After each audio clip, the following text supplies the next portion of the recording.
America Iran के बीच चल रहे युद्ध से एक और बुरी खबर आई है और यह खबर नींद पर चढ़े करेले जैसी है। ऐसा इसलिए क्योंकि स्ट्रेट ऑफ हॉर्मूज के बाद एक और स्ट्रेट को बंद करने की बात की जा रही है, जिससे दुनिया का 12% व्यापार होता है। ऐसे में सवाल है कि अगर अमेरिकी नौसेना की मौजूदगी के बाद हूती विद्रोही ऐसा करने में कामयाब हो जाते हैं तो इससे दुनिया की इकोनॉमी पर क्या असर पड़ेगा और उन तमाम देशों के पास अब कौन सा समुद्री रास्ता बचेगा जो इस स्ट्रेट से व्यापार करते थे। नमस्कार, मेरा नाम है विनय त्रिवेदी और अनएडिटेड के इस वीडियो में आपका स्वागत है। तो सबसे पहले आपको बता देते हैं कि इस स्ट्रेट की चर्चा क्यों हो रही है,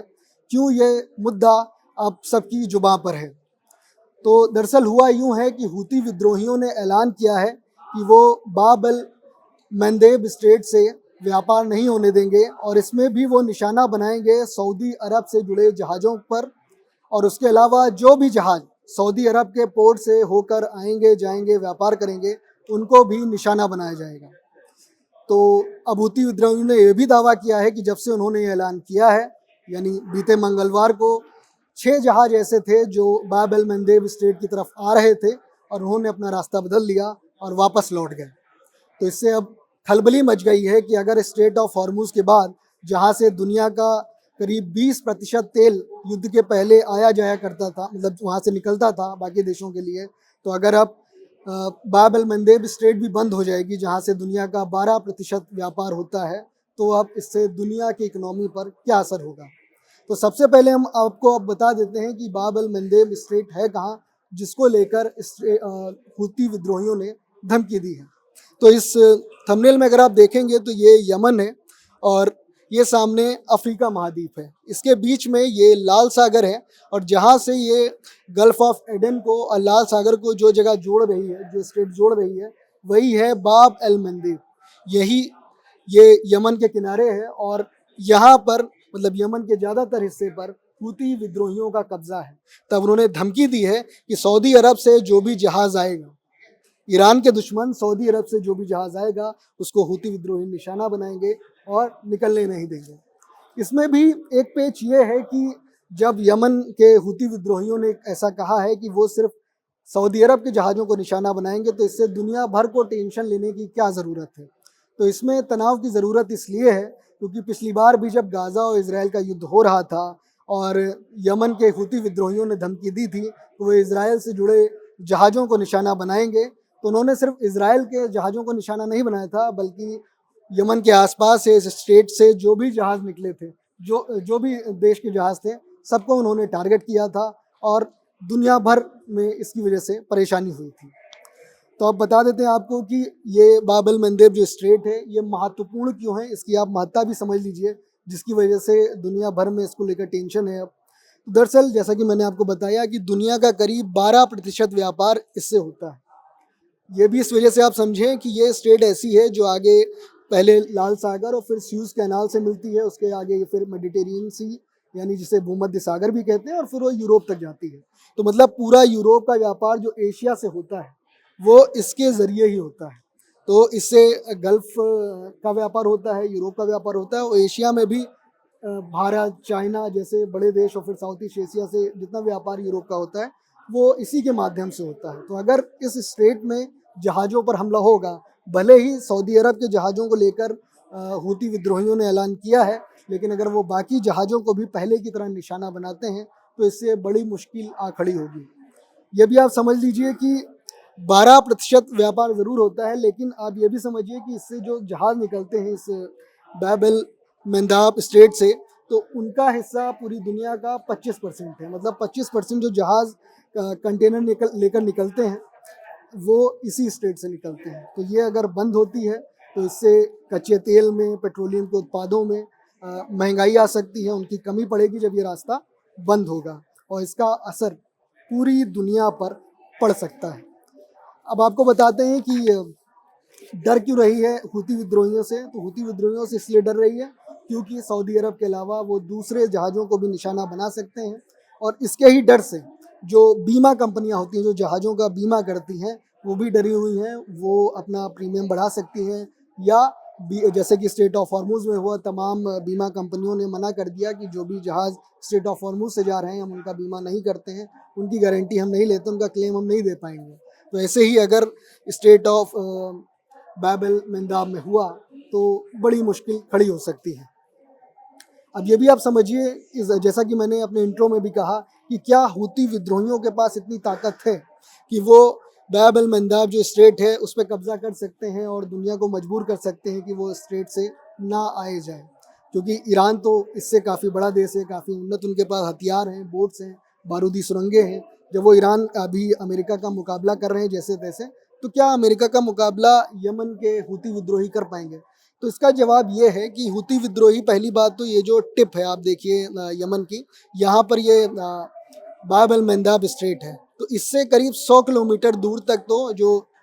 हूती विद्रोहियों की जो विद्रोही गुट है, उनका विद्रोही जो सरकार है यमन में, उसका इलाका है, उसका कब्जा है। लेकिन इससे 100 किलोमीटर दूर भी है तब भी वो ड्रोन से, बारूदी सुरंगें बिछाकर, हेलीकॉप्टर की मदद से उससे यहाँ के जहाज़ों को निशाना बना सकते हैं। और दूसरी बात यह भी है कि अगर वो सभी जहाज़ों को निशाना ना भी बना पाएँ, अगर कुछ ही जहाज़ों को निशाना बनाते हैं, तो जैसा कि मैंने आपको बताया कि बीमा कंपनियां पीछे हट जाएंगी और वो या फिर अपना प्रीमियम महंगा कर देंगी, और या फिर वो अपने हाथ खड़े कर लेंगे कि हम इस स्टेट से गुजरने वाले जहाज़ों की क्लेम या उसके बीमा की गारंटी नहीं लेते हैं, और जो भी जाना है अपने आप से जाए। तो इसके बाद फिर व्यापार इस स्टेट से कम हो जाएगा और फिर इसका सीधे दुनिया के व्यापार और फिर बाद में उसकी इकोनॉमी पर असर पड़ेगा। अब ये भी बता देते हैं आपको कि हूती विद्रोहियों ने आखिर चेतावनी क्या दी है, तो उन्होंने भी ईरान की तरह ही कहा है। हूती विद्रोहियों ने कहा कि हम जहाज़ों को पहले चेतावनी देंगे और अगर कोई जहाज़ हमारी चेतावनी को इग्नोर करता है, नहीं मानता है, तो फिर हम उस पर हमला करेंगे।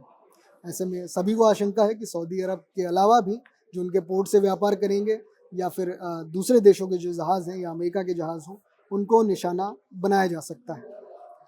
अब ये दुनिया के लिए बड़ा खतरा क्यों है ये भी आप समझ लीजिए, क्योंकि ये जो आप ये समझ लीजिए कि जो स्टेट है बाब एल मंदाब, इसको दुनिया की सबसे महत्वपूर्ण स्टेट्स में गिना जाता है। और जैसे कि मैंने आपको पहले ही बताया कि इससे दुनिया का करीब 12% व्यापार होता है। अब ये भी आप समझ लीजिए कि तेल की आवाजाही इस पर कितना असर पड़ेगा अगर ये स्ट्रेट बंद होती है। तो दरअसल अगर बात करें तो अभी जब पहले तो इस स्ट्रेट से हर मतलब रोज़ाना करीब 40 लाख बैरल तेल निकलता था, लेकिन जब से स्ट्रेट ऑफ हॉर्मुज जो ईरान के पास वाली फारस की खाड़ी है वो बंद हुई है, तो इससे हर दिन करीब 70 लाख बैरल ईंधन जो है निकलता है। और उसमें से भी यह आंकड़ा पहले 40 था, अब करीब 30 लाख बैरल जो है बढ़ चुका है। तो आप इसकी महत्ता इस बात से समझ सकते हैं कि जब से स्ट्रेट ऑफ हॉर्मुज बंद हुआ है तब से इसी रास्ते का इस्तेमाल किया जा रहा है। अब चाहे आप सऊदी अरब से तेल लेने की बात करें, मतलब सऊदी अरब का ये दूसरा किनारा है जिससे वो तेल एक्सपोर्ट करता है, चाहे रूस से तेल आने की बात हो, चाहे अन्य देशों से, तो वो सब स्वेज नहर से आने के बाद लाल सागर में आते हैं और फिर इस स्ट्रेट में और फिर गल्फ ऑफ एडन से अरब सागर होते हुए बाकी हिंद महासागर में जाते हैं, वहाँ से फिर चाइना, भारत और तमाम देशों तक वो ईंधन जाता है और पेट्रोलियम जो प्रोडक्ट्स हैं वो जाते हैं। तो अब ये समझिए कि अब जब ये स्टेट बंद होने की बात हो रही है तो हूती विद्रोहियों से बचने के लिए सऊदी अरब क्या कर रहा है, तो वो अभी यहाँ पर उनका एक यानबू पोर्ट भी है सऊदी अरब का, उससे वो क्या कहते हैं बैन अल मंदाब में आते हैं और व्यापार करते हैं। तो अगर ये बंद हो जाता है तो सऊदी अरब ये कर सकता है कि वो अपना तेल सीधे मिस्र को भेज दें और वहाँ पर एक सुमेत पाइपलाइन है, उसके ज़रिए फिर वो भूमध्य सागर तक अपना तेल पहुँचा सकता है। लेकिन अगर आप कंपेयर करेंगे कि समुद्री मार्ग से तेल पहुँचाना, कोई प्रोडक्ट पहुँचाना और फिर उसको या फिर पाइपलाइन से और ज़मीन के रास्ते पहुँचाना आगे, वो बड़ा ही खर्चीला है और इसकी वजह से सऊदी अरब का जो व्यापार है उसमें उसकी कॉस्ट बढ़ सकती है। दूसरा, सऊदी अरब के पास एक और तरीका होगा कि वो सीधे स्वेज़ नहर जो आगे है, मतलब इधर ना जाकर वो पूरब में ना आकर अगर पश्चिम की तरफ, उत्तर की तरफ आगे बढ़ेंगे तो उन्हें स्वेज़ कैनाल मिल जाएगी और वहाँ से अपना व्यापार कर सकते हैं। यानी पूरी सप्लाई तो सऊदी अरब की नहीं बंद होगी, लेकिन उनका जो व्यवस्था है वो महंगी और जटिल हो जाएगी। लेकिन बात यहाँ सिर्फ सऊदी अरब की नहीं है, अगर सऊदी अरब के साथ बाकी जहाज़ों पर भी हूती विद्रोही हमला करते हैं तो इससे बड़ी मुश्किल हो सकती है और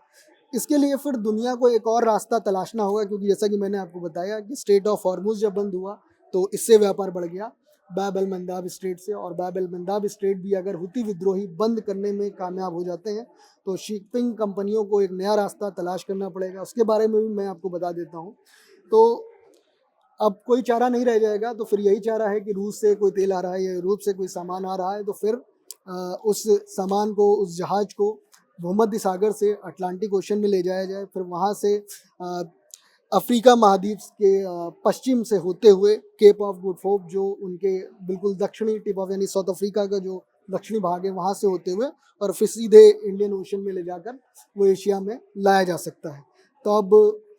इस पर विचार हो सकता है आगे, अगर ये स्ट्रेट यहाँ पर हुती विद्रोही बंद करने में कामयाब होते हैं। लेकिन इससे समस्या यही है कि अगर केप ऑफ गुड होप से होते हुए यानी अटलांटिक ओशियन से होते हुए जहाज आएंगे तो इससे उनके आने जाने का समय 1 से 2 हफ्ते तक बढ़ सकता है। माल की ढुलाई में भी कीमत उसकी बढ़ेगी और जिसकी वजह से महंगाई आ सकती है। ये तो बात हुई, अब अगर स्ट्रेट बंद होती है तो उसके अलावा दुनिया के तमाम देशों के पास क्या ऑप्शन है। और अब हम बता देते हैं आपको कि हूती विद्रोही कौन है जिनकी वजह से सब लोग डरे हुए हैं और सोच रहे हैं कि अगर स्टेट बंद हुई तो बड़ी मुश्किल आ सकती है। तो इसमें आपको बता देते हैं कि हूती विद्रोही, असल में ये आंदोलन जो है 1990 में यमन में स्टार्ट हुआ था और इस आंदोलन को शुरू किया था हुसैन बदरुद्दीन अल हूती ने। और इसका असल नाम तो अंसार अल्लाह है, लेकिन हूती जो इनके संस्थापक थे उसकी वजह से इन्हें हूती विद्रोही भी कहा जाता है। और ये यहाँ पर यमन में ज़्यादातर शिया मुसलमान हैं, तो ये शिया मुसलमानों का ही संगठन है। और उनका ये सिर्फ संगठन राजनीतिक ही नहीं, ये सशस्त्र यानी सैन्य, जिसका सेना अपनी है, वो भी संगठन है। और अगर इसकी बात करें विचारधारा की, तो वैसे कट्टर विचारधारा है इसकी। और अमेरिका, इजराइल और पश्चिमी देशों का ये अपने आप को कट्टर दुश्मन मानता है। 2014-15 में जब यमन में गृह युद्ध हुआ था तो हूती विद्रोहियों ने यमन के ज़्यादातर इलाके और इसकी जो राजधानी है सना, उसके बड़े भाग पर कब्जा कर लिया था। और तब से ही यमन के ज़्यादातर हिस्से पर ये अपनी इनकी तूती बोलती है। और इनके अगर समर्थन की बात करें, बाहर से इनको कौन समर्थन करता है देश में, तो इनको समर्थन है। अगर बाहर के समर्थन की बात करें तो ये ईरान के एक्सिस ऑफ रेजिस्टेंस, जो ईरान डराता है दुनिया को कि हमारे पास एक्सिस ऑफ रेजिस्टेंस में हूती विद्रोही हैं, हमास के लोग हैं, हिजबुल्ला हैं, तो उसी के पार्ट ये हूती विद्रोही है। और इसके ज़रिए अमेरिका और तमाम पश्चिमी देशों को ईरान धमकी देता है। ऐसे में सवाल है कि अगर बाब अल मंदाब स्ट्रेट बंद हो जाती है या अगर सऊदी के जहाज़ों पर ही हमला होता है और उसके बाद बाकी देशों के जहाज़ भी वहाँ से आना जाना बंद कर देते हैं, तो इससे दुनिया पर क्या असर पड़ेगा। और अगर जैसा कि अमेरिका कह रहा है कि हूती विद्रोही ऐसा करने में सफल नहीं हो पाएंगे, उनको हम रोक लेंगे, तो वो तो देखने वाली बात होगी। और कुल मिला के बात यह है कि हूती विद्रोहियों ने जब से चेतावनी दी है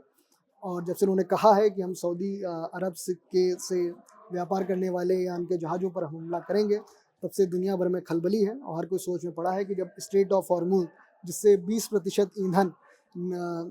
खाड़ी के देशों से बाकी दुनिया को जाता था, और उसके बाद अगर स्ट्रेट ऑफ बाब अल मंदेब भी बंद हो जाती है जिससे 12% दुनिया का व्यापार होता है, तो दुनिया के सामने क्या आर्थिक चुनौतियां नई तरह की खड़ी हो सकती हैं।